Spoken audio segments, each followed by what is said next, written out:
Why is it always as soon as I go live, we have traffic going by? There's been nobody all morning. Those are some of our Beaver Creek employees.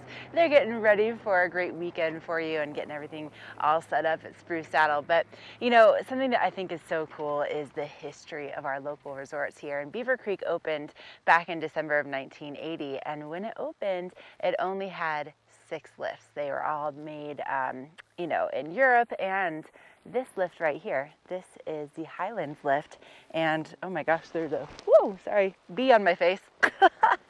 Live TV, so fun.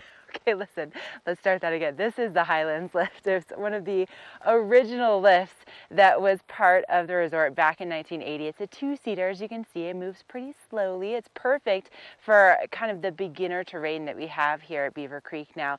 But as you look up there, you can see how small it is and also just how different it looks compared to some of the other lifts that you'll find on the mountain. But something that I think is just fascinating is that it's the only remaining original lift to the resort.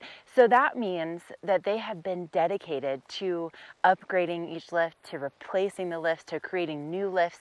And for this upcoming season, there has been some incredible work taking place for the efficiency of our snowmaking system and also brand new parts of it. So by opening day on November 27th this year, they plan to have over 3,000 acres of top to bottom skiing and riding. So especially for all of our guests out there that have maybe never tried skiing or riding before, the beginner terrain is just going to be just perfect on opening day. That is completely unusual. Typically we start to see a lot more beginner terrain and some of the other learning areas opening up a little bit later in the season. To start off on November 27th with 3,000 acres, top to bottom skiing and riding, amazing. Gotta love the improvements that you find here at Beaver Creek. Big thank you to Vail Summit Orthopedics and Neurosurgery. Up next, we're gonna send things down to the base of Beaver Creek for Weather with Michelle.